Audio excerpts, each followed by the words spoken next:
Hey there, comrades. As you've almost certainly noticed by the episode title, this is not going to be an episode on the history of socialist parties in the States.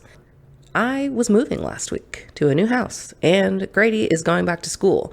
So there's a lot of prep to be done in both of those areas, so we decided to release a bonus episode we recorded a few months back. This bonus episode covers my dumb question, which was, who the heck is Noam Chomsky?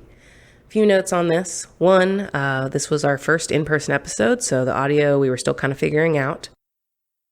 This was also before Noam Chomsky's weird Harper letter thing happened, so give us a pass on that. Finally, we were also drunk, which you'll figure out pretty shortly, so enjoy. Thanks for listening. Here we are in Casa Remy. Yeah. I like how my cat just got here and it's already his house. He's been making it his own domain slowly, though. He's making the rounds, surveying his new kingdom. He had a very timid start. By which you mean he hid behind the toilet for like 2 hours. We've all been there, man. We've all hid behind a toilet for an unspecified amount of time. Yeah, man. So yeah, I've joined your quarantine bubble. Thanks for having me. Yeah. Good to be in person. Yeah, it's weird. I'm gonna have to pay attention when you talk now. Can't just be like looking over here and looking something up, typing, watching Kyle do a WoW raid. God. Listening to all the furious clacks he makes. It's important, man. You gotta, your procs are going off and, someone drew aggro when they shouldn't. God, so I already told you this, but I'm going to retell this story for our dear, dear listeners. So my husband is out of town. He's camping with our fellow quarantine bubble, by the way. So it's not like we broke rules. We're not bad. We're not bad people. And they're like in the middle of nowhere. So it's fine. I don't have to justify myself to you. But yeah, he's camping, and while he was gone, he's like, listen, I need you to do something for me while I'm gone. I was like, okay. He's like, you gotta go in my World of Warcraft account and get this item. I've been like waiting for it for months, and like, it's really important. So is he trading with somebody to get this, or is it just dropping at that time, or what's the deal? I thought it was a trade at first, but then he walked me through it, and it had like 20 fucking steps, and I was just like, I was pre-mad. I was like, I can already tell I'm gonna hate doing this. I think it's like it only drops like once every 3 months or something. Yeah, it's insane. WoW was like Animal Crossing before Animal Crossing was like, I guess its current incarnation. Animal Crossing is actually, fairly old and storied. Yeah. But the real time events or whatever. In that sense, it's obviously way different besides that. I haven't killed anyone in Animal Crossing yet. No kills so far. Especially now that my island is only full of cuties. Your island is so good. Thank you. So we finally got a chance we've seen each other's islands in their baby forms. Yeah, like the week it came out, I think, we visited. Since then, this is our first check-in to each other's islands. And one of us, our type A here, has really set forth, she's really come close to, the communist, fully automated luxury gay space Animal Crossing. Yeah. And I'm still very anarcho-primitivist with mine. I'm still very... I like it. It's charming. Yeah, it's rustic. That's a nice way to put it. Rustic. Deconstructed. All those fake Food Network judge phrases. Yeah, it's homey. Homey, yeah. That was fun. I like your villagers. I like your cute pig villager. She was cute. Oh, Lucy. Lucy's great. She's very cute. Yeah, do you want to do some late night communist learning? Yeah. Full disclosure, this is a drunk one. Hey, yeah. I don't know if you can tell already.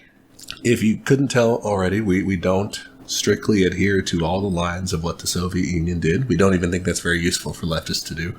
And so definitely we don't agree with their kind of anti-alcohol. Did they not like booze? The official Communist Party line was to try to reduce...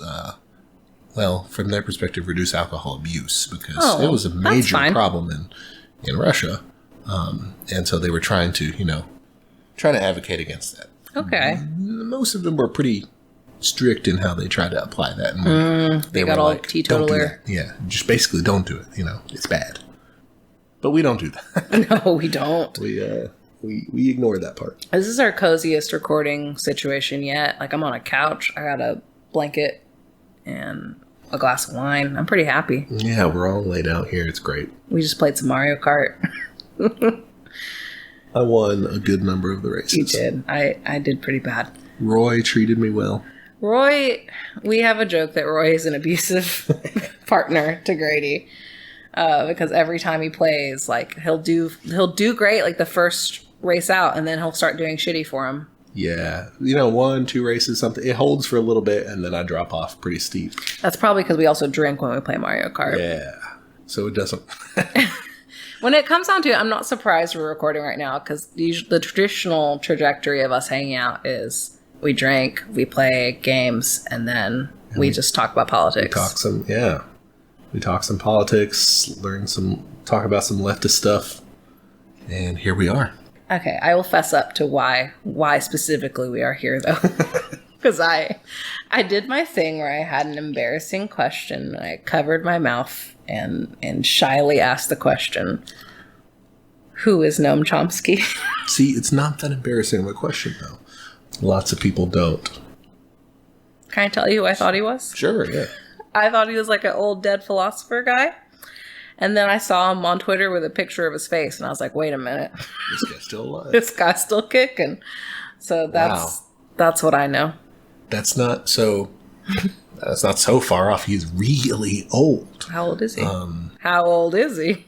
I don't know. He's probably in his 80s. You can look it up. No spoilers for what he does, but 91. God. Okay, yeah. He's old. 91. That's pretty old. Every time I look at him, I'm just like, oh my gosh, because he's now got a big Santa beard going on. He's, really wizened and stuff. But no. A lot of people don't know who Noam Chomsky is. He started out his career as a linguist. I love linguist stuff.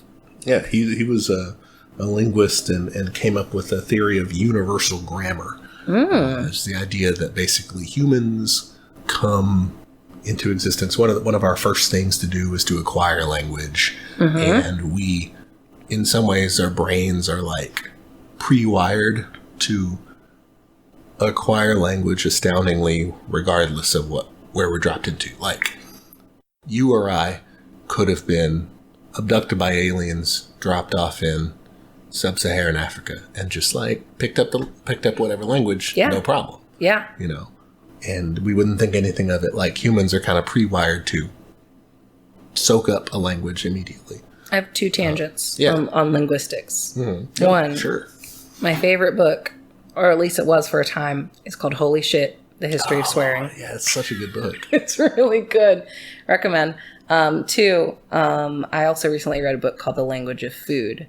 And it talked about kind of a similar concept of certain foods have similar sounds. I can't remember what the example they used was, but things that sound, I'm trying to remember, sweet maybe. That's not exactly the example, but across languages, they would have some sort of similar, mouth shape. Okay. Yeah. It's not universal. So that was a big theory at one point. If something is an egg, it should sound like an egg across all languages or something like that. Yeah. But yeah, it was really interesting. I wonder if that ended up being based in the Indo-European proto-language or whatever. Ooh. People hypothesize that there used to be just one or a few. Well, yeah, or there's a kind of a common language ancestor or something in this big swath of language groups from Eurasia in general. Yeah. That eventually evolved into the various different groups. It's a very good book. I recommend it. I should bring it for you. What's it called again? The Language of Food. Language of Food, yeah. They talk about how fish and chips traveled from Persia up through the Mediterranean, and then they started using fish because they were on the ocean. Because originally it was a beef dish. Okay. It's a sweet and sour kind of beef thing, with vinegar, because vinegar was a preservative. And then it traveled through the Mediterranean. They swapped out fish. And then it got up to Spain, and then a bunch of Jews got kicked out of Spain, and they took it up to the UK. Whoa, and that's cool. How we have fish and chips. And it was very common for Jewish people to run fish and chip shops, apparently. Nice. That was probably in 1492. In 1492, Columbus sailed the ocean blue. And Spain kicked out the Jews, too. Oh. Yeah. Pretty bad. At least it still rhymes. It still rhymes. Hooray. Still bad. Yeah. Both parts. Yeah, both parts. Fuck Columbus. We should rename Columbus, Ohio, Flavortown. Oh my god, that article We're made 100% me... for it. The article shaved, or added, 10 years to my life. Okay, let's circle back to Noam around to Noam Chomsky. What's up, guys? He would appreciate that discourse. I don't know. He would probably call us stooges of the imperial state or something. I mean, I literally almost said he's looking down on us, and then I remembered he's alive again.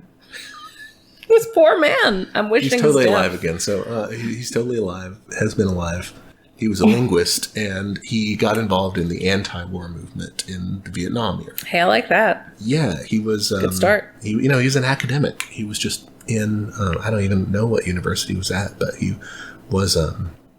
decided, hey, I've got to speak out. I've got to do something to try to fight against this horrible atrocity, this horrible war that's happening. And that kind of got him involved in left milieu or whatever, kind of movement. Mm-hmm. He was on TV, kind of debating various right-wing figures and stuff at that time. Yeah, how did he get on TV? He's just like a professor. Right. Well, he kind of drew some controversy. People are like, what the fuck, this professor is. I feel like back then being a professor was like more famous. Or maybe that's not the right word, but you could get in trouble for saying shit if you're a professor. Because now, my professors do all kinds of fucking shit. So, yeah, professors can openly be... you got to think about it, too. This is the 60s coming out of McCarthy's Red Scare era. Sure, you had professors who had leftist tendencies or whatever. They're academics. But it had been kind of covered up for kind of a little while in American society. But he comes out very anti-war, strident in that movement.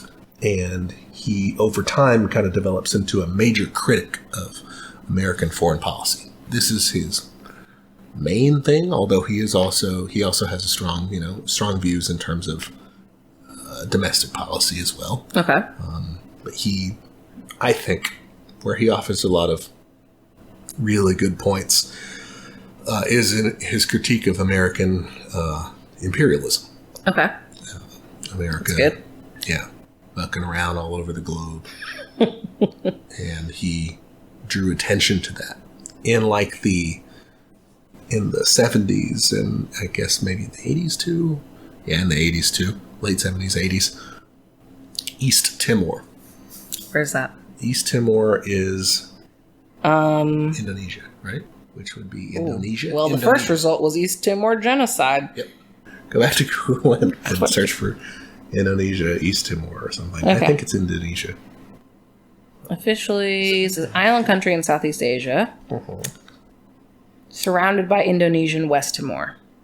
One of the things he drew attention to was in that late 70s, early 80s time frame was America's support for the Indonesian regime at the time, which was really fucking up a region called East Timor. Okay. And basically, what happened was America, while publicly saying, we're not dealing arms to these guys, we're not backing these guys, we want a peaceful solution, democracy, blah, blah. Were they dealing arms and backing these guys? Dealing arms, training soldiers, also literally giving them the green light to go ahead and invade. Man, we're predictable. Yeah, well, and this was predictably bad. But this was before we were that predictable, Oh, okay. Because think about it, in that Really? time frame, we hadn't done Iran-Contra yet. So we hadn't, sold arms in the Middle East and used this is the practice run. Rigmarole. Yeah, this is kind of a trial run for that. We hadn't done that yet.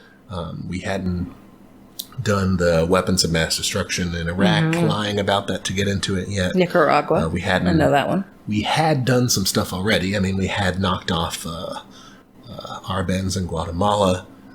By this point, we had knocked off Salvador Allende. We knocked off the Shah in Iran. Oh, yeah. We had been doing some assassinations. I know that one from Argo. Yeah.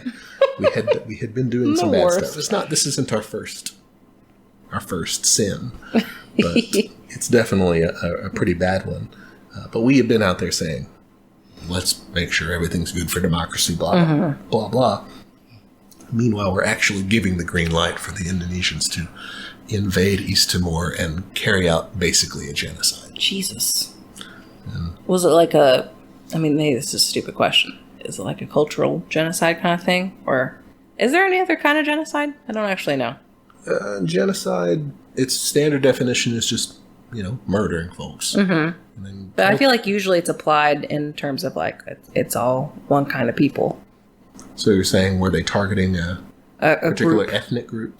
I'm not sure if there were ethnic groups involved or if it was more of a political thing. Like, did you support the East Timor government? Well, then liquidated, kind of Russian Civil War style, Yeah. But he was someone who was really highlighting that a lone voice almost, in the wilderness as far as doing that, and really ever since he's been a major critic of what America does. Pretty much at all times. Well, in terms of everything, he's a critic of American empire. He himself, I guess, he's an anarcho-syndicalist, is I think how he's described himself. One of those guys. Yeah. Close to us in ideology, as we discovered. We're anarcho-communists, so mostly. He's similar to that, Okay. Syndicalists were the ones that wanted like vouchers and shit. No. So he's the one that wanted to do that. The unions. Run it through the unions. Unions, that's what it was. And he's kind of loose on that. Like, he's broadly speaking what he terms a libertarian socialist, which is just that whole spectrum that we were talking about. And comms and everybody is all libertarian socialist. Yeah. He wants that. He wants, independent federations of people. Very distrustful of government. Yeah. Man, it's so hard for me to hear the word libertarian and not be like, oh. But it's great because, because I think libertarians can be very distrustful of a government from above without being distrustful of the notion that people can work together. You know what I mean? Yeah, yeah. I think that makes sense. Like the concept of like libraries and stuff, like, or public services that people, a community join together and utilize and everything. That doesn't have to be, I don't think that has to be mandated from above or get the man out of my library or something. Yeah. It doesn't. Why can't you have communal things like that? Mm-hmm. But yeah, that's kind of where Chomsky comes from in terms of his background. Okay. He was on Richard Nixon's enemies list. Ooh, that's a fun list. You ever heard of this? No. So Richard Nixon apparently had a list of enemies that he, people he fucking hated. I'm sure listeners. We all have that list. I was going to say, like, you might be good enough to where you don't, you might be like a pure-hearted enough person. You don't a cinnamon bun. Hate anyone, or you don't really, even dislike anyone that strongly. Can I say I don't trust those people? I'm serious. Like, when I had a hard time at first, like, connecting with someone because, like, they were so nice and never talked shit about anybody. And I was like, no, I want to know, like, what fucking bugs you? And then one day they finally, like, broke down and complained about somebody at work. And I was like, tell me everything. Like, I want to know. Did they really go off? Were they like, they were still pretty mild about it, honestly. Yeah. But I'm like, for you, this is like saying they're Satan. So, like, good job. Anyway, I think venting's healthy. Fair enough. Nixon agreed. Richard Nixon, good American president. Good company. Actually had a list of people who he had one of his aides, like, write down, like, here are the motherfuckers I don't like. And actually sent it in a memo to one of his other aides. Like, this was just, actual correspondence within his administration. Jesus. And it came to light during Watergate. It's like a burn book. Yeah. And people found out, during the Watergate hearings that this existed. And one of the journalist who broke the story, who found out that this list was, he was on it. Oh no. That's like some like middle school like sitcom drama. Yeah, Daniel Shore. Poor Daniel. He's breaking the story. He's like, Daniel Shore, like me. Oh man.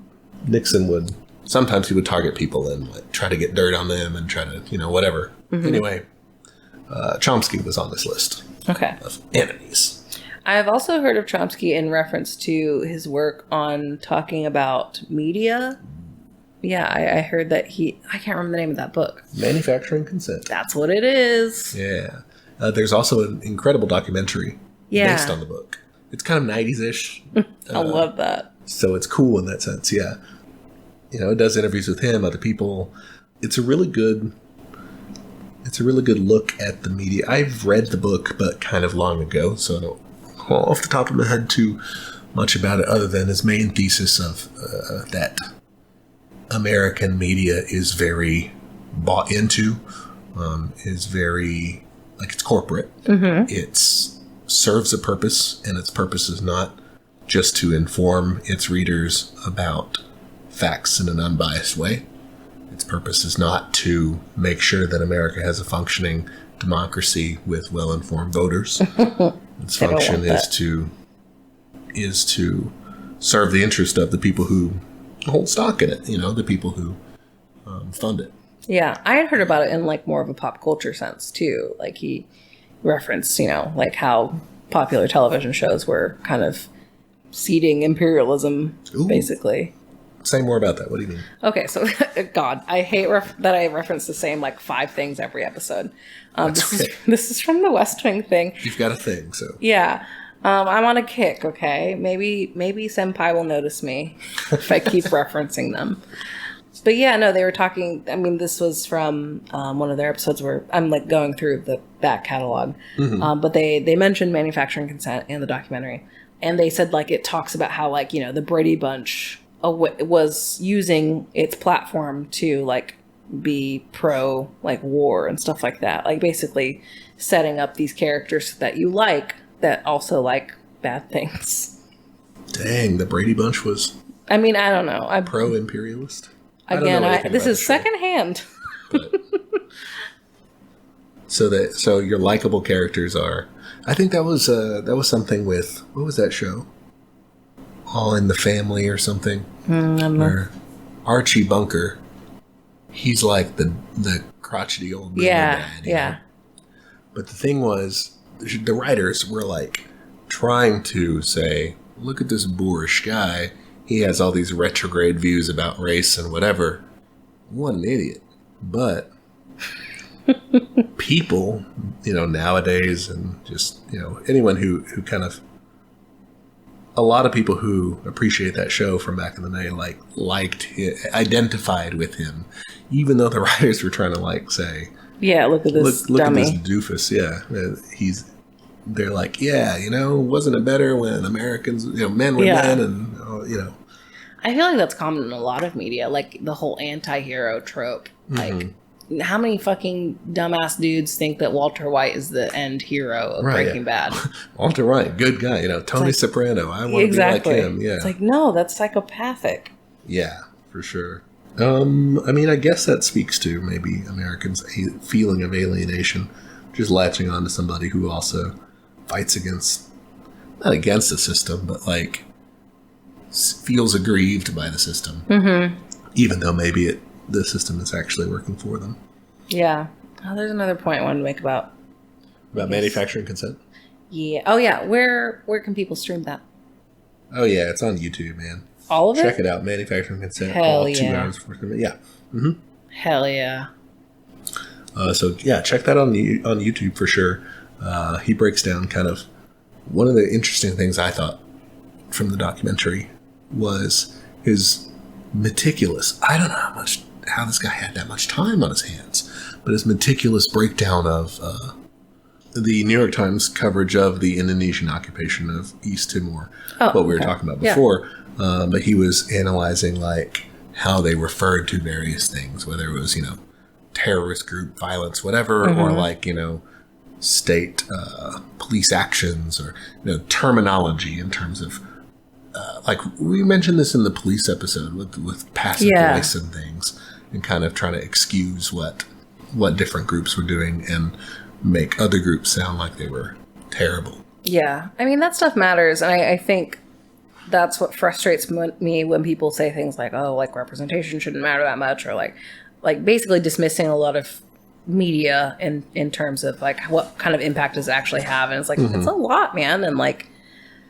I don't know, this kind of jumps back to pop culture again, but I think it's easy to be swayed by these kind of, I think Netflix is a big example of this, where they seem progressive and everything, but like, I mean, a lot of shows on there are not progressive too. Oh, yeah. Like, I think it's easy to see the whole movie and television industry in general as this very progressive, leftist, not even leftist, but we'll just say progressive, liberal zone, you know, that is concerned with diversity and is concerned with, you know, women and all these things. But when it comes down to it, like, people own these companies. Like, the writers don't just get to do whatever they want, even if they are cool or whatever. Like, it's still a business and it's still exploiting people, and it still has its own agenda. And it typically doesn't, in my opinion, seem to go too far afield. You know, they might be like, oh, we do need some more representation. You know, oh, people do need to be more woke. They do need to do, they do need to do some things. But it seems like it's like they do need to do these things within capitalism. Exactly. Yeah. We need to have more female person of color CEOs, you know? Yeah. We need to have or more prison guards. Yeah, we need to have more trans drone pilots, you know, like more people who get blown up in Arabic countries need to be from someone non-binary. I don't know. Yeah, it's bad, man. I mean, here's the thing. I mean, like, I do think representation matters. Like, I am a firm believer of that. But yeah, I also believe in, like, dismantling capitalism. I think it does. I think you can do both at the same time. You should be doing both at the same time, because if you're not, if you're saying, oh, we just need to get the right people in the right places. Okay, why are you putting that all on those people who are getting put there? Like, if you want to, let's say, okay, you think that, you know, the army or the military carries out, like, you know, bad missions overseas. They're just like carrying out. They're not the ones ordering the missions to happen. Yeah, you know. Yeah. And so, like, having women in high positions, cool. Okay, doesn't change anything. You know, with the police, like, okay, well, let's say you have more black police officers. They can kind of change things in terms of operating on the ground, but their mission remains the same. Yeah, you know, yeah. Like, that part doesn't change. Yeah, and I think pop culture wise, it's a little different. I feel like you can get some things like under the radar. Like, I think I talked about this already, but like Avatar has a very anti-imperialist message. A lot of kids shows now do too. Like She-Ra, I just finished that and I was weeping because it was so good and so gay. But it also has a very anti-colonialist message, and like a lot of shows have this, and I think they can get away with it because they're like a children's show. Same with Steven Universe, actually. And I think they can kind of push that envelope a little more and be like, kind of teaching kids that, like, hey, like, you don't have to listen to authority all the time, and people are less likely to take it seriously because it's a kid's show. I love that. Yeah, I like it though, and all those shows have great representation. Avatar a little. I mean, no. I mean, it does too. Not as much queer stuff, but sure, that's good. Gives you hope. Yeah, like, I do take comfort whenever I, you know, because whenever I teach, you know, American history, one of my big bad guys to start out the year is Christopher Columbus, because fuck that guy, you know? Fuck him. And so I take pains to be like, look, listen, this guy showed up, and the first thing he thinks about is how, you know, how easily he could enslave everybody. And then he sets about, you know, instituting a reign of terror that would make, you know, Robespierre blush, and Stalin be like, wow, comrade, are you serious? Take it easy. You know? Yeah. I mean, it's complete bloodlust. And there's really not a lot of, like, the kids saying, oh, come on, Christopher Columbus, good guy, you know? Everybody's just like, damn, this guy sounds like an asshole. Yeah. Are they surprised? Somewhat. Like, they're like, when it gets to gruesome, the gruesome, whoa, you know, okay. Yeah, yeah. You know? But in general, they get the notion, or they kind of feel it already when we get to things about Native Americans being, you know, completely genocided out of their land. Yeah, they're like, they have the groundwork laid already. They kind of already sense that. That's kind good. of already see it happening, and they're like, and to the extent that they do or they don't, they still pretty much on its face, or they're just like, that sucks. Yeah. That's not fair. Yeah. And it's clear to them. That's good. Somewhere along the way, they may lose that, and hopefully they don't. But at least for that moment, they're thinking about it. Yeah. Yeah. I mean, I find myself even surprised still, like, as, like, a fucking 27-year-old living in the world. Like, I watch Latin History for Morons. It's John Leguizamo's stand-up show. Mm-hmm. And it, like, was so intense because he just straight up talks numbers about the genocide of Latin America at one point, and you just realize how many fucking people died and were completely wiped out for resources. And it's just like, it's very upsetting to me, and especially like as a Latinx person, just realizing like that was like our ancestors, and like our bloodline is made up of Spaniards who probably raped our ancestors. Like, definitely, I would go ahead and say definitely. And like, that is just so messed up that like an entire empire and multiple empires of people were just killed. From our perspective, I guess the culture that we don't call fully our own, maybe, but very identify with, very much identify with, wasn't, is a blend of, is a direct result of that. Yeah. Of that destructive process. Because, like, literally the definition of being, like, Mexican is a mix of, like, Aztec and Spanish blood. And it's just, like, it's kind of fucked up to live with both sides of that. And Mexico's a highly Catholic country.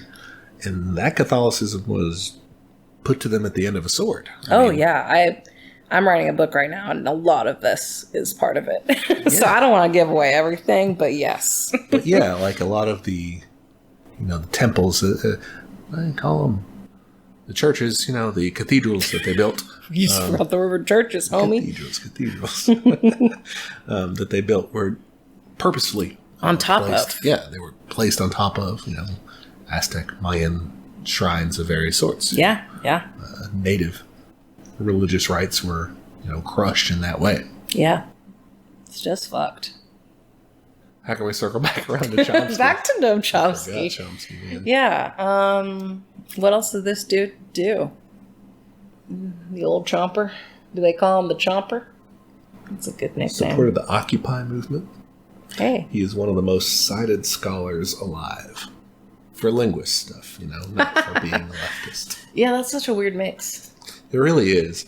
I think nowadays he's known more for anti-imperialism, anti-capitalism stuff, I'm trying to think how, like, the dude got there, Do you think he was looking for that universal language and he was like, man, we're all the same and we all deserve the same opportunities? No. That's from earlier in his life, his political leanings. Okay. He'd always been kind of left-wing because of his upbringing, like with, I think, his uncle or someone like that. Let me pull that up. His uncle, I think, ran a bookstore or like a newsstand. This is how far back, because he was born in 1928. Jesus Christ. He grew up in Philadelphia. He described his parents as normal Roosevelt Democrats with center-left politics. But other relatives were involved in the International Ladies Garments Workers Union. Oh, like that? They exposed him to socialism and far-left politics. Yumma. Yeah. Oh, that's another thing I wanted to talk with you about at some point. We can do it now, because I've had one. The Overton Window. I like this theory, I guess. I don't like what's happening with it, but I think it's an interesting framework.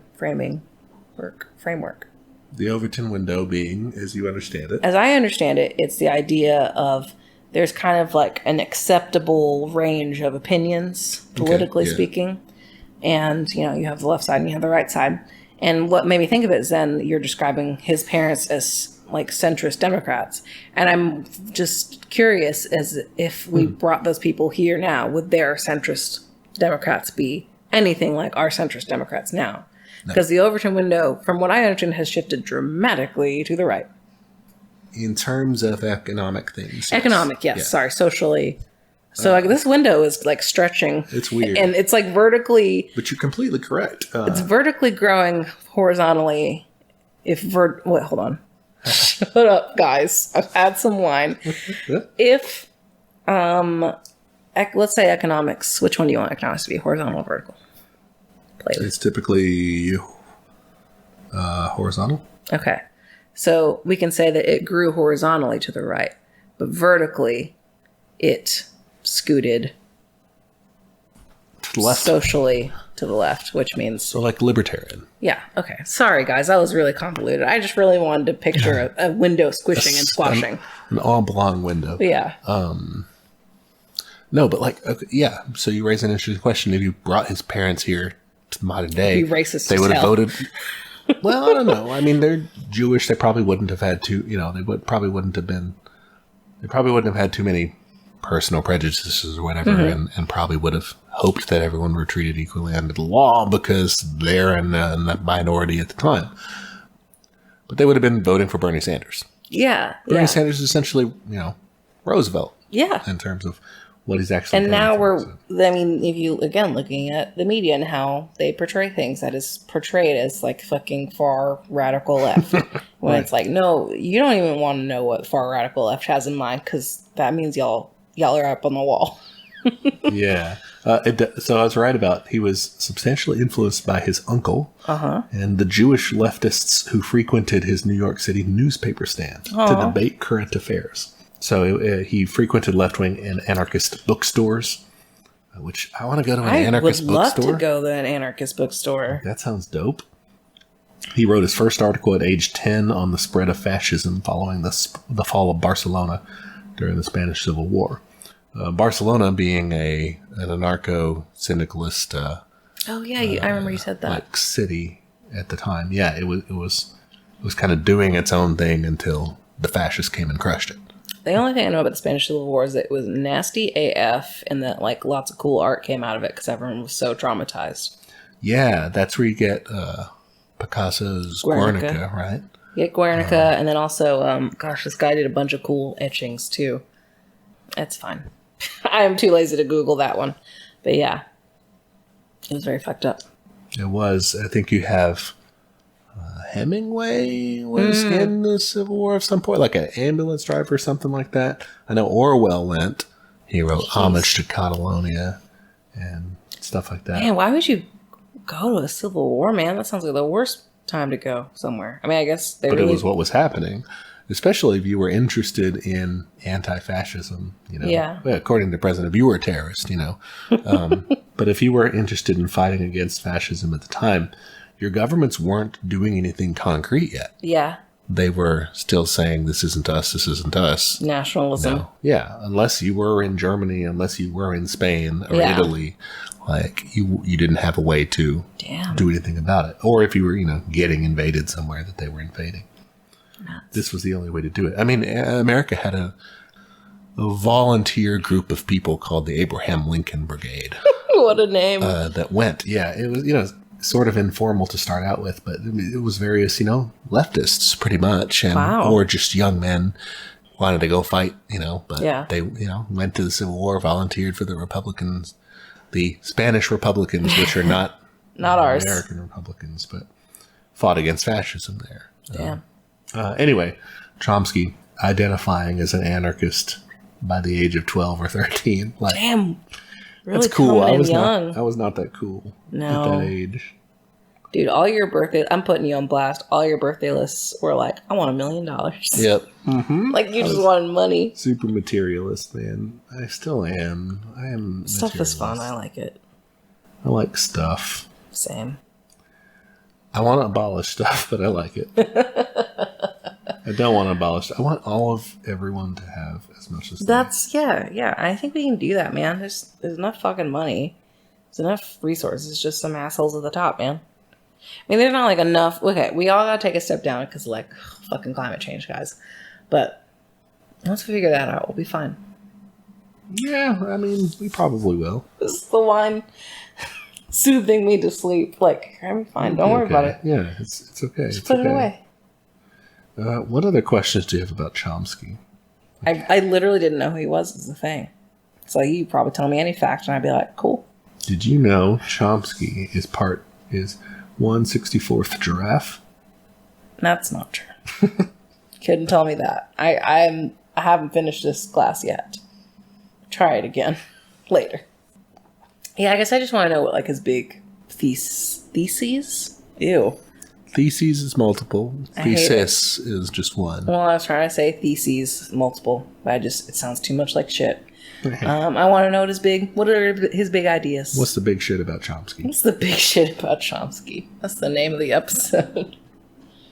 The big shit about Chomsky. I mean, he's a left-wing, libertarian socialist academic, really. Yeah. He doesn't...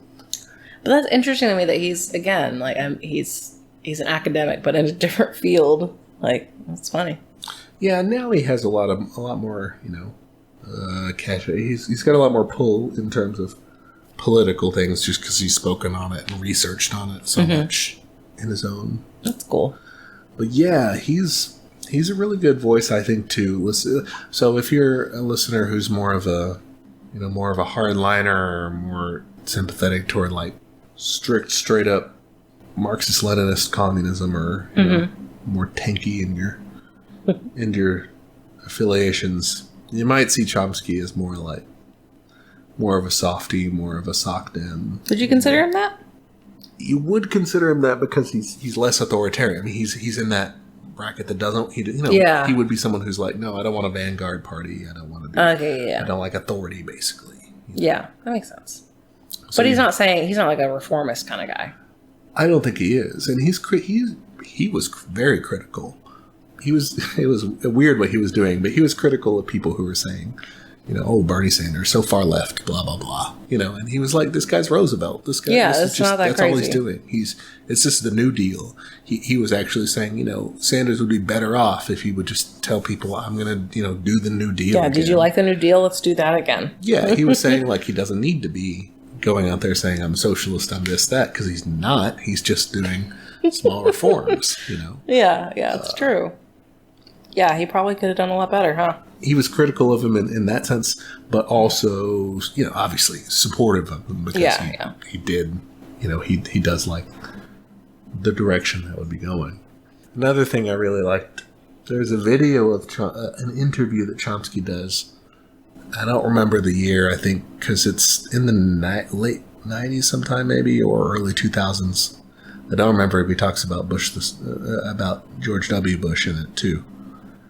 But he apparently made the claim at some point in his career that every president in the post-war period, meaning post-World War II, could and should be indicted for war crimes. Honestly, yes. And his interview was like, okay, what the fuck? Like, what do you mean? Like, come on, they're American presidents. What are you talking about, Yeah. And he was like, well, I mean, come on, it's pretty obvious. So he had him walk through all the presidents. Oh, my God. What he did. So he's like, okay, so like, what bad stuff did Eisenhower do? He's like, okay, well, easy. Eisenhower did, blah, blah, blah. And he just pulled out receipts. Yeah, because, and so what can you say? Well, Eisenhower is president when we order knocking off the Shah in Iran, when we order the assassination of Jacobo Arbenz in Guatemala. I mean, he did have a body count, and he did. He's like, okay, fine. What about John F. Kennedy? He's like, oh, Kennedy, easy, babe, Higgs, and then he goes on. That's fantastic. And he just walks him down. I think when he gets to Nixon, he's like, well, we don't really even have to spend time with Nixon. I mean, everyone knows Nixon. Yeah, that's fantastic.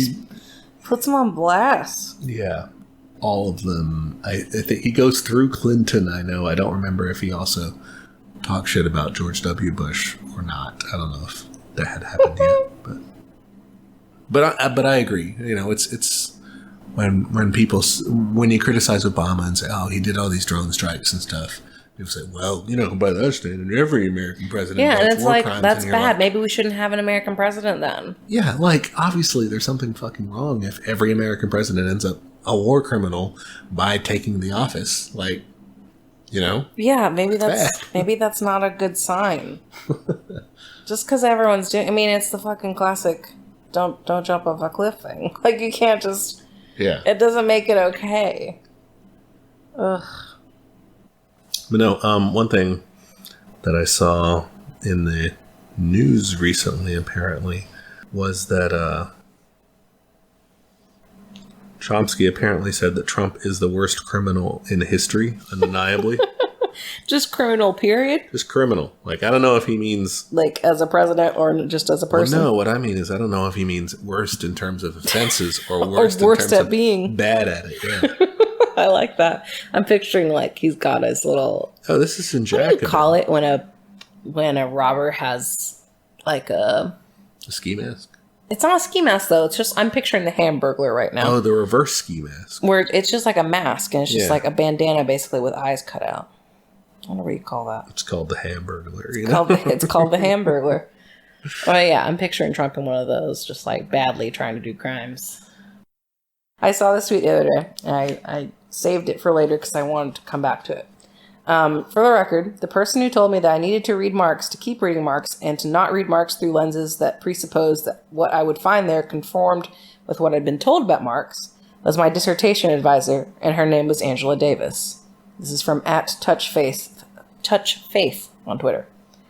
Yeah, so like, I think a lot of, there's been some kind of weird pushback in the leftist space right now, which I understand. Like, we should definitely be amplifying Black voices and Black women voices, but I think there's some kind of a reaction of like, okay, well, let's throw out all the white guy voices too. And I'm like, I mean, I get it. I fucking hate white people too. I'm right there with you. But also, like, Marx is still valuable, and like, it's still a valuable framework. And I've seen a lot of Angela Davis versus Noam Chomsky discourse too, and I'm just like, why can't ¿por qué no las dos? Yeah, and that's if I'm understanding it correctly, that's what Angela Davis is saying in that quote. Right? Yeah, she's saying like, this is what I got from it, but don't just take it from me. Go read some Marx. Yeah, right? And I would say that is like, I mean, I think leftist faces use the term woke jokingly, and I do too at this point. Sure. I would consider myself woke in the sense that I really give a shit about representation and diversity and like all that shit. Like, that's my shit. That's why I make art. I consciously believe in it, but you are more like, that's your pulse, you know. That's why I make work, is so that little fat Latinx non-binary weirdos can see their work in me. Not that being non-binary is a weird. I'm saying that facetiously. Because someone who feels queer and weird, made to feel weird in this society. Is yeah, what you mean, exactly. Right? Yeah. As someone who like kind of identifies as woke, I guess that's a shitty term, but who has definitely in the past identified as woke, still coming to Marx through this podcast was still very eye-opening for me. And I like think about like his fucking advice on like a near daily basis. It's very good. I think we did well to start with the Communist Manifesto reading, because you do hear a lot about like, oh, do we need this anymore? Well, yeah, you hear that, and you hear like leftist Marxist bros, you know, like white men, old dead white men reading Marx advocating Marx and this old stultified European ideology and everything. I admit, I was skeptical at first. Like, what does this little white man have to teach me? Right, but there's a reason why, you know, so many anti-colonial movements throughout the world, you know, not the capitalist world, but what they would call the undeveloped world or whatever, have reached to, you know, gone to Marx for that and everything, for liberation. Why there's so many, you know, Marxist feminists and everything. Because it's implicitly recognized that it's intersectional. My cat just knocked something over.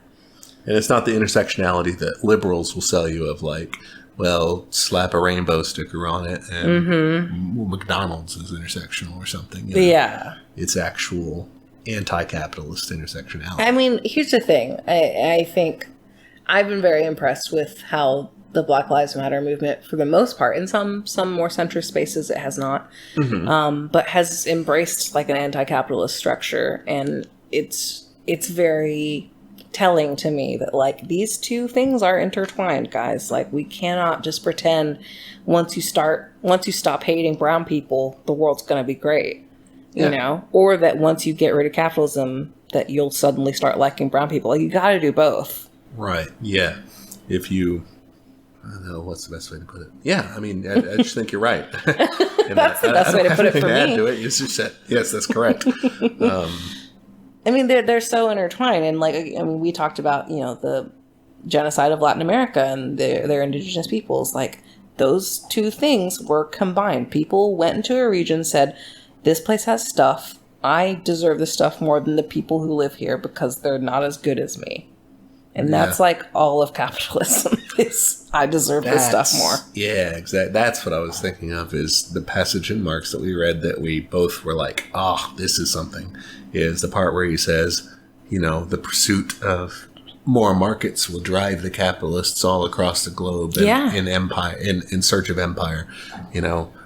Lenin described it as imperialism is the higher form of capitalism, that basically capitalism kind of grows into an imperialism that seeks to stomp down some people, extract from them natural resources. It's basically taking Marx's model of the capitalist bourgeois class oppressing the proletariat and globalizing it, right? And saying you have capital in the imperial homeland, and it stomps on and oppresses and extracts from the proletariat of the world. Mm-hmm. I mean, if you think about it now, we definitely have this, Yeah. American workers are oppressed by, American capitalists, but we're also beneficiaries in, way less ways than the capitalist classes, but still beneficiaries of a global capitalism. Yeah, how we get our cheap-ass phones and clothes. Yeah. Like, that's all, that's intertwined. And racism is a big, we're not talking personal bigotry, but like racism as a system is. That's the thing too. Yeah. Systemic racism is so completely different from personal racism. We've talked about this before too. It's just like, it's not just about being like, you're different. Like, I don't aesthetically don't like your coloring. I don't care if you were, black, brown, yellow, purple or polka dot. Oh God. Which is a fine expression to use if you want to use it, but it doesn't convey what most people are talking about when they talk about actual racism happening. Yeah. Racism doesn't refer, and listeners, you might know this, that, it doesn't refer to just like your personal feelings or the personal feelings of anybody else. Is society rendering just and fair outcomes to people regardless of their race? Yeah. And it's usually not. I have two things. Yeah. So I'm going to list them so we don't forget, because I've had one. One is the difference between equality and equity. And the other one is, but going back to imperialism, I want to talk about British imperialism for a second. All right. Which one do you want first? Let's go with the equity thing, because we're on that. Sure, we just mentioned it. Okay. You mentioned, yeah. Yeah. Okay, so this is one of my big pet peeves with the idea of equality, is people are like, well, if it's really equal, let's just take out affirmative action and that kind of thing. Yeah. So I read a lot of advice columns. It's my favorite thing. I'm sorry. I love them. Oh my gosh. Slate they had theirs behind a paywall for like a week, and I was so sad. Oh my God. Ooh. They took it back out, and I love hearing about other people's messy drama. And you start to notice patterns in there. And a big one is the idea of fair relationships. Okay. People will go into, especially like I read parenting ones too, even though I'm not a parent, but they'll be like, well, we're about to have a baby and I want to make sure that we're splitting the work equally, that like, should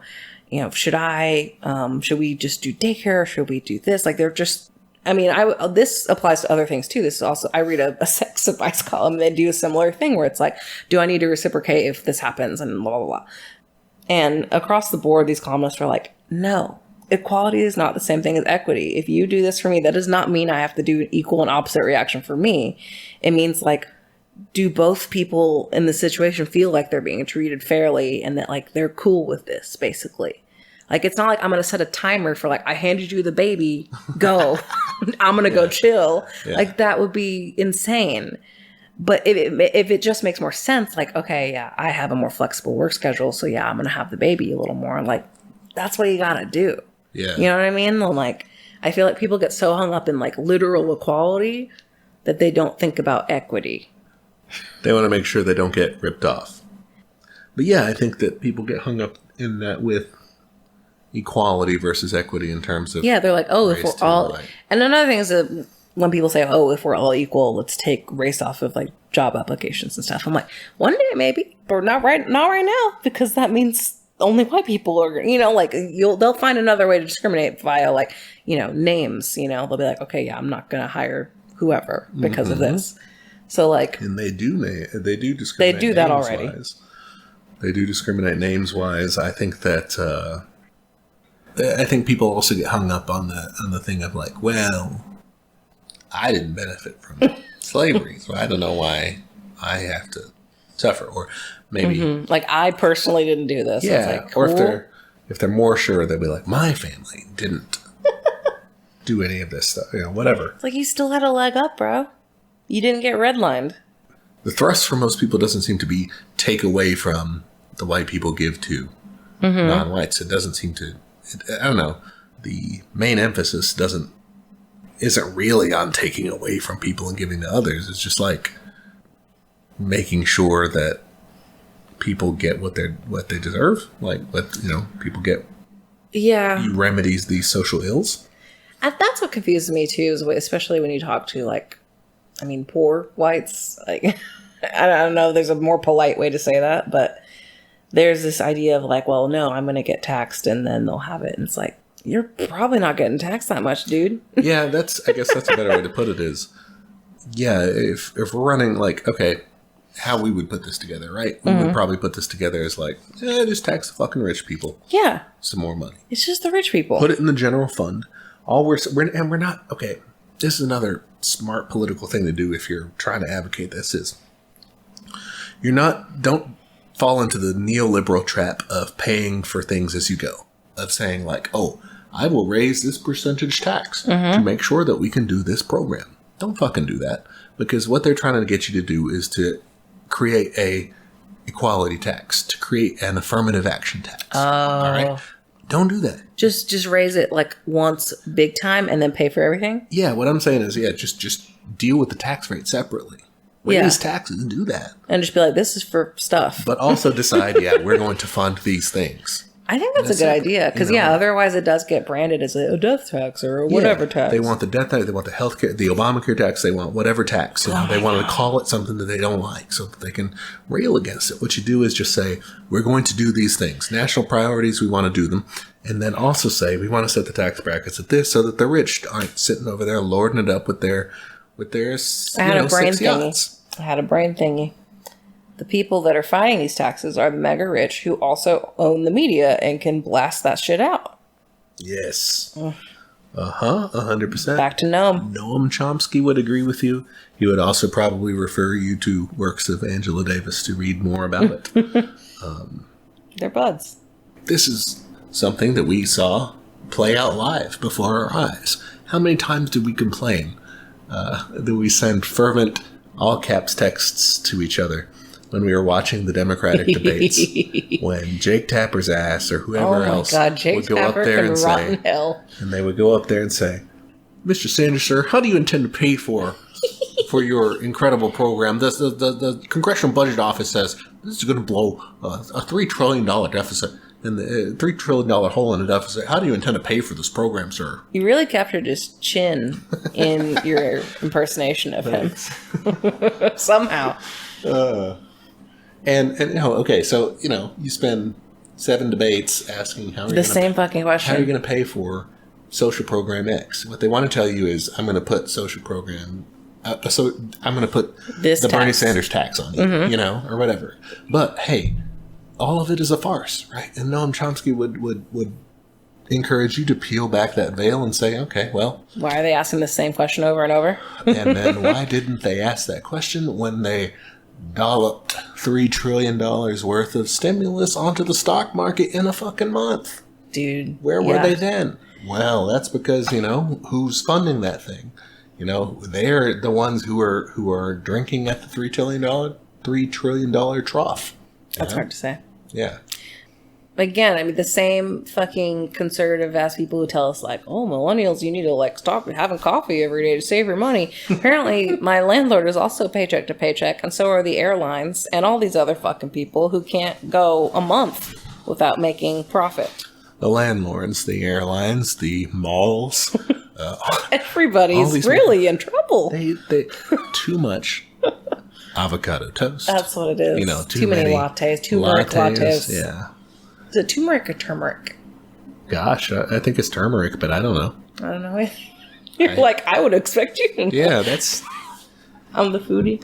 Yeah, it's hippy-dippy nonsense, Hey. I don't do yoga anymore. I bet you like... I don't know. I do it sometimes. It's just my dog gets in the way, and then he and the cat start fighting on top of the mat. Fair enough. So it's a whole thing. But no, God, we were just on before then. We're on media. These guys, yeah. No, the fucking landlords who have already said, listeners, landlords shouldn't exist. Don't be one. Don't support them. They're bad. You know, you can be friends with them if you want, but try to subtly convince them that their livelihood is not good. They're just, they're the bums. They are the paycheck to paycheck, losers that they deride in the public. They're the one, they're not fucking job creators, guys. No. It's not a thing. It's just not. It's ludicrous. I mean, they need you. The fact that they're like, oh, they're job creators. How kind of them to give us these jobs. Like, they need the jobs or they don't have a fucking product. Yeah. Like, you can't just be like, I have this great idea to sell computers. Like, cool. You're going to need some help. Yep. Where did the profit come from? Yeah. That's exactly what Marx was talking about more than 100 years ago. Yeah. It comes from some good ideas. They paid you a certain amount, and what did they get? More than that. Mm-hmm. So that's why they need you to show up to work.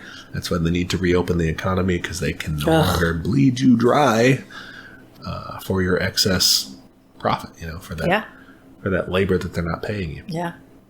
This is what I do when I remember. I literally had my finger out the whole time, so I would remember to circle back to something. Equity, and then it was the imperialism. Another note on imperialism.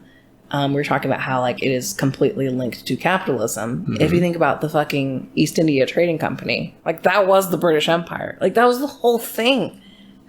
Yeah. That's why it existed. Yeah, the British Empire got all of its possessions essentially via proto. You could argue that it's kind of proto-capitalism. Back then they would have called it mercantilism. Oh yeah. Because it's very state-run, but it's state-run capitalism basically. Yeah. It's controlled in a way by the monarchy and by parliament or whatever. They have some control over it, but it's extractive, it's exploitative, it's racist. It's racist, it's imperialist, it's capitalist, Mm-hmm. In some ways, I think maybe it's a little bit different, but in some ways, China kind of engages in some of this as well. In what people call, leftists disagree on what they think about this, but some groups of leftists that I sympathize with more kind of call China, state capitalist. Mm-hmm. Essentially, they're doing capitalism. They're trying to provide for their people and everything, but they're also directing it by the state. The state is kind of heavily influencing what happens where. Cool. I mean, not cool, but yeah, kind of cool. I'm not approve. But yeah, no, you're right. States kind of, Britain and other places kind of grew out of. I think Marx mentioned that. Do you remember we said, that states essentially are there or came from capitalism? Yeah. And then everyone else kind of had to join by gunpoint. Yeah. It's fucking true, man. Nasty stuff. There's another thing. Gosh, rewind yourself. It's pretty good. Okay, yeah. Do you think capitalism... Hey, I'm almost done with this wine glass. Do you think capitalism is inherently racist? Or inherently sexist? I think it encourages both behaviors. But I don't know if it's yes. Okay. My simple answer of yes, and then... yes, end of podcast. My hopeful defense of it is as follows. Obviously, maybe there are certain applications that completely nullify the whole argument. But what I would say is capitalism boils down to an expression of might makes right. I would agree with that. Like, it's basically like who can squeeze the most work out of somebody else, and let's use whatever we can to make that happen, including racial and gender tensions, you know? And we see this play out now. Like, yeah, people definitely, and this is a different angle slightly, but Marx talked about like using religion also as a tool too. Which religion can also be racist and sexist, guys. I don't know if you knew that, but it's a thing.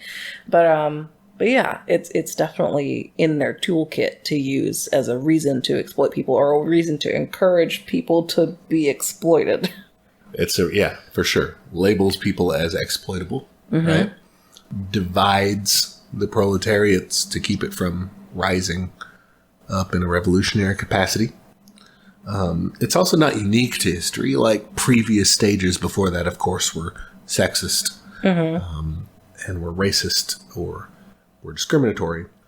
But I think that, socialism and then communism are kind of unique in the sense that they are deliberately, historically derived. Like, the proletariat like consciously tries to move past that, I guess. So it's a little different. But I think, yeah, capitalism, since it relies on that,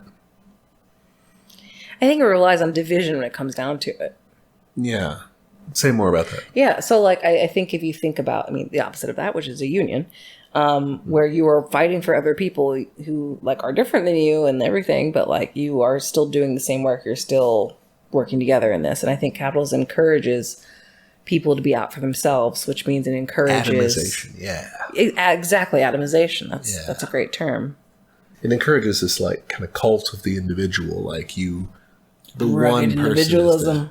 Like you are the one, you as the consumer, you as the worker, you as the potential millionaire, like you potential homeowner, any of it. Yeah, you are the, you're the sole focus, and you shouldn't think. You not only shouldn't think of the concerns of others necessarily, but you should kind of be scared of the other, right? Everyone else is potentially dangerous. That's why the news is so scary. So yeah, 6 people were murdered in the nearby town. Whoa, or whatever. You want to keep people scared of other people, suspicious of other people, and kind of unquestioning about the rest of it. I think it's also the allure of convenience. Like, I kind of like briefly, almost brushingly passed this earlier was, where do we get our phones and our clothes from? Like, it's from like people who were basically enslaved, and mostly brown people in really destitute areas. And we're encouraged not to think about that. And just to think about, look how nice this new phone is. And I think ethical consumption is a whole nother episode that I'd like to get into at some point, because I struggle with it, especially like when it gets into like ecologically. And sure, yeah, we'll call it the I can't episode, because we can't have ethical consumption.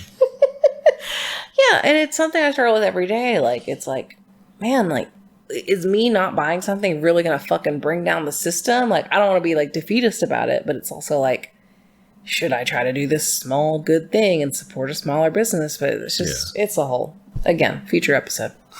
Adding it to the doc. But yeah, no, I think capitalism and imperialism, like you said, atomizes people, tries to get you to only think about yourself, tries to make you not think about the exploitation that goes on. And humans are very good at, that's not great to do, but we are great at doing it. We are successful at doing it, is forming in groups and out groups. Yep. And it's like the first thing your brain does, basically. Like, by 3 months. Who are we? Who are they? Tell who's in your survival mechanism. And I think the capitalism inherently plays on that. It is, nationalist in that sense. It is divisive in that sense, like you said. Yeah. And that necessarily makes it pit people against each other. I think another thing, and I want to be careful about how I phrase this, so like caveats to follow, don't cancel me, is I think capitalism also thrives on like gender essentialism in some ways, of being like, well, you know, you were more suited for this kind of work and stuff like that, because it again, it divides people, but also it just kind of, I guess what I'm trying to say is that, like, I think they go hand in hand. I'm trying to say this in like a not shitty way.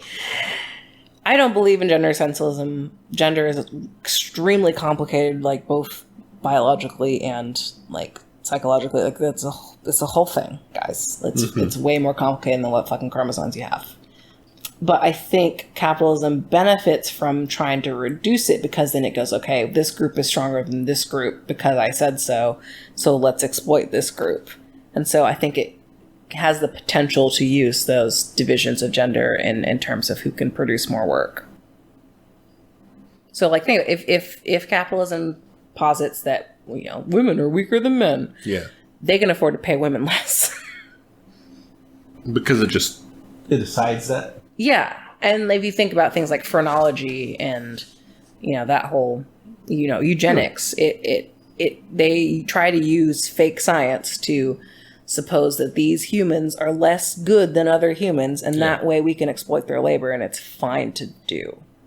Both of those examples would be kind of historical, though. Like they're kind of, most people would accept those as kind of old-fashioned. Oh, for sure. Right? But you're saying that that's maybe where it stems from and still carries that weight today?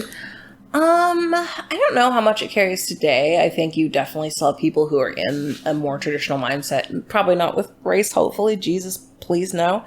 But with sex, I think people still are like obsessed with biological sex and gender and like what that means and what it means you should do. Okay. Gender roles are a little more varied now, but I think there's such a big pushback to people who are outside the binary or trans folks. I think because people are fucking small-minded and scared, but also because it doesn't fit into this narrative of, you know, here's what you're supposed to do. Yeah. You know, it disrupts. I mean, also, you know, you can make the same argument for queer marriages and queer partnerships, and or just not being into marriage, because that disrupts the nuclear family, which is a keystone of capitalism.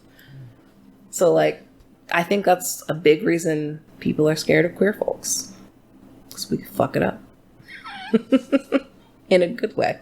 I think that's the big reason why people are taught to be scared of them, maybe. Yeah. I think that's a good point.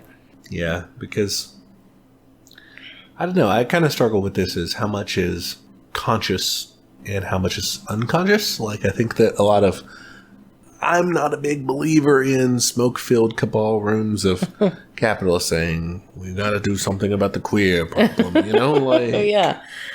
But I feel like unconsciously, maybe, I don't know. I don't know what mechanism drives them to do these things.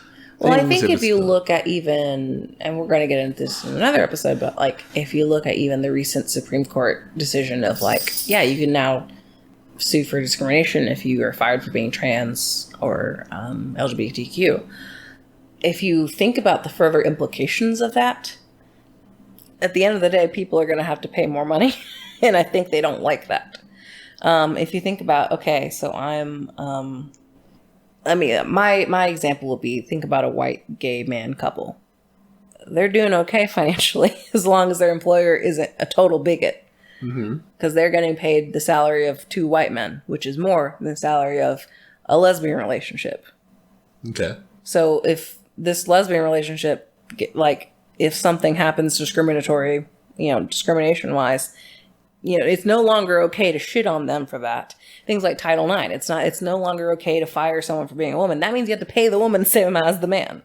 So I guess what I'm just trying to say is that, like, I think queer theory, I think feminist theory, I think those things are a direct threat to capitalism, and I don't think they're okay with that. Oh, yeah. This is pretty good. What do you think? Yeah, this is fun.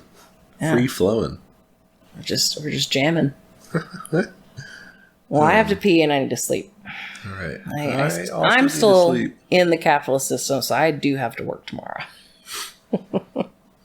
Circle it back to Noam Chomsky. I finally found that quote about Trump Let's end with that. It was in an interview with Jacobin. Old Jacobin. And they asked him, "Could you explain what Donald Trump is doing institutionally actually is unique and does matter on its own terms?" And Noam Chomsky said, "I'll do my best Noam Chomsky impression here. I don't even know what his voice is, so. This sounds strong, but it's true. Trump is the worst criminal in history, undeniably. There's never been a figure in political history who was so passionately dedicated to destroying the projects for organized human life on Earth in the near future." Ooh, one of your cats hated that. Dang, that wasn't a great Chomsky impression, you're right. Anyway, he basically said Trump wants to destroy human life on Earth in the near future. Some super villain shit. Anyway. Anyway. Great guy, Noam Chomsky. Seems cool. Great. I'm glad I know who he is person. now. He's a great person. Angela Davis, great person. Yeah, for sure. I mean, this is one of my maxims. I feel like I tweet this every other day, which is 2 things can be true at once, you guys. Is a thing. 2 things can be true. Yeah, for sure. Like, you can like 2 things. You can support 2 things. Like, it's going to be okay. And you can idolize neither. Don't do that. Yeah. Don't have heroes. I can be your hero. Like that song. I can be your hero, baby. I can take away your pain. There you go. Something about those lines. Yeah, you did a better job with the rhythm than I did. I couldn't really remember. Was that Mark Anthony? I can take your breath away. There you go. There you go. You got it. All right. All right, on that note. On that note, we do need to close it out. I need to close. So yeah, check out some Chomsky. Check out that documentary, Manufacturing Consent. Check out the book too. It's good. It's, it just takes more time, I guess, but the documentary gets it across in a couple hours. Cool. It's on YouTube, so and it's on YouTube. It's for free. Gotta watch some Pantene Pro V ads, and then you're in. Yeah. What are your ads? Whoa. Do you ever get Spanish ads? Because I do. No. Kyle started getting them, but I think it's just because he made arroz con pollo the other day. Well, you saw I got, a shampoo ad? Yeah. No, it was a body wash ad. Body wash. Oh, so you're still a young man. I'm a man, yeah. Mayan. I don't know. I really don't pay attention to that. Well, that's good. I think I get Grammarly ads sometimes, Maybe they You're think... a professional. Maybe they think I'm not good at spelling. Hey, we notice you suck good at spelling. I love and I'm that. I just think your autocorrect's going to jump in, so it's not my fault. All right, you want to wrap it up? Yeah, I gotta pee, and I gotta make sure that my cat is okay. He's very disturbed by this change of environment, so I need to soothe him. Poor kid. All right. Goodbye, everybody. Bye. Solidarity forever. Keep it sleazy. All right. I hope y'all enjoyed that. That was kind of different for us. Just popping back in here in the present day to say, make sure to follow us on social media. We are on Instagram at teachmecommunism, Twitter at teachcommunism, Gmail if you want to send us a question, teachmecommunism@gmail.com. We're also on YouTube if you want to find our episodes there. Use that to listen. Make sure to review us on Apple Podcasts, rate and review. That makes us very happy. My dream is to get into that new and noteworthy category. That would be choice. And finally, we have a Patreon, patreon.com/teachmecommunism. We have been uploading our notes for each episode. Obviously, this one won't have notes because we were just kind of talking out of our asses. You can hear us Googling things. But for the rest of them, it has any notes that I do in prep and then all the notes that Grady does because he does most of the research and the work, frankly. All right. Well, thanks for tuning in to this fun drunk episode. And next week, we will have more history for you. All right. What does Grady say here? You'd think I'd know. Tune in next week. There we go. Tune in next week to Teach Me Communism, where the class struggle is always in session. Bye, y'all.